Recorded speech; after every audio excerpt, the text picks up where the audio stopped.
না আমরা ঠিক মতো আছি। তো এই জায়গাগুলো সত্যি নির্মোহভাবে আপনি যদি দেখেন, আর শেয়ার মার্কেট তো রকেট সায়েন্স না যে বাংলাদেশের কন্ডিশন বিদেশি একজন এসে বুঝবে না। এগুলো তো একটা পুরো বিশ্বেই তো এটার একটা স্ট্যান্ডার্ড একটা প্রসিডিউর আছে না, এটা রিফর্মের। আমাদের ভয় হয় যে লোকাল কাউকে আনলেন উনি একটা কোনো গোষ্ঠীর কাছে বিক্রি বাট্টা হয়ে যান কিনা। আমি তো এটা মনিটর করতে পারি না, এটা অনেক পরে যায় 2 বছর মনে হয় যে না উনি যে রিফর্মটা করেছেন সেটা কত ভয়ঙ্কর ছিল, তখন রিয়ালাইজেশন হয়। কারণ হচ্ছে মানে মিটিং এ বলা হয়েছে যে পুরো শেয়ার মার্কেটটা হয়ে গেছে ডাকাতদের আড্ডা। এই ডাকাত গেলে আরেক ডাকাত আসতেছে, ঠিক আছে, আপনি যাকে নিয়ে আসতেছেন সে আরেকটা ডাকাত। তো এই জায়গাতে রিফর্মের জায়গা, প্রফেসর ইউনূস বলছেন এখানে খুব স্ট্রং এবং খুব গভীর রিফর্ম করতে হবে।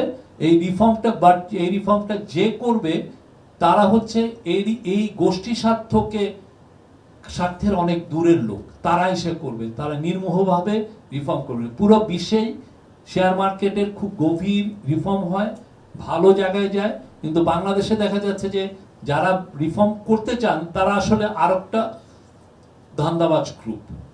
তো এই জন্য প্রফেসর ইউনূস এই গত মিটিংটা সবচেয়ে যেটা এমফাসিস দিয়েছেন যে সেট অফ ফরেন এক্সপার্ট যারা শেয়ার মার্কেট কিভাবে গ্লোবালি রিফর্ম করা যায়, গ্লোবাল স্ট্যান্ডার্ডে আনা যায়, সেটাই যেন খুব দ্রুত তাদেরকে নিয়ে আসা হয়।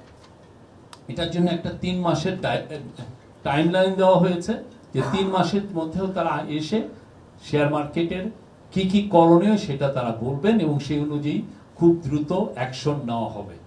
এটার ফলে আমরা আশা করছি ওইটা যখন হবে বাংলাদেশে অন্তত শেয়ার মার্কেটটা কোনো গোষ্ঠীর কাছে হোস্টেজ হয়ে থাকবে না। কোনো গোষ্ঠী যেন মনে না করেন যে এখান থেকে আমি আমার মতো করে টাকা বানাবো। বছর পর বছর হয়েছে, আমরা দেখেছি আমাদের আশেপাশে যারাই একটু শেয়ার মার্কেটে ইনফ্লুয়েন্সিয়াল পিপলের আশেপাশে ছিলেন তারা সবাই কোটিপতি হয়ে গেছেন। সেই জায়গাটা যাতে না হয়, অর্ডিনারি শেয়ার হোল্ডারের জন্য ইন্টারেস্টটা প্রোটেক্ট হয়, এই জায়গাটা প্রফেসর ইউনূস বারবার এটা এমফাসিস দিয়েছেন। এবং সেটা এবং এই জন্য বললাম যে দুইটা জায়গায় আমরা যদি ওভারঅল ম্যাক্রো ইকোনমিক কন্ডিশন খুব ভালো হয় আর এইখানে যদি ডিপ রিফর্ম হয় শেয়ার মার্কেটে, আশা করা যায় বাংলাদেশের শেয়ার মার্কেট একটা নতুন উচ্চতায় উঠবে খুব দ্রুত। যে না উনি এই গোষ্ঠীকে সার্ভ করছেন, ঠিক না, ব্যাপারটা এরকম। তো এই জন্য মানে ফরেন এক্সপার্টের উপর এইটা আমরা এমফাসিস দিচ্ছি যে যাতে তারা, ওনারা হয়তো শ্রীলঙ্কায় এই রকমের রিফর্ম হয়েছে এবং শ্রীলঙ্কা এখন স্টক মার্কেটটা খুব ভালো।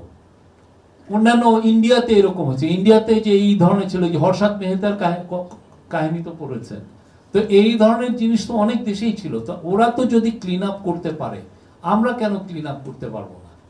এখানে আমার মনে হয় সবাই মিলে এটা সোচ্চার হওয়া উচিত। গোষ্ঠী ভেস্টেড ইন্টারেস্ট থেকে শেয়ার মার্কেটে সরাতে হবে, যাতে যেই ছেলেটা, যেই অর্ডিনারি সেভার্স, আমরা তো সেভিংস করি, আমি সেভিংস করে যাতে শেয়ার মার্কেটে রাখলে আমার সেভিংসটা যেন প্রোটেক্টেড হয়।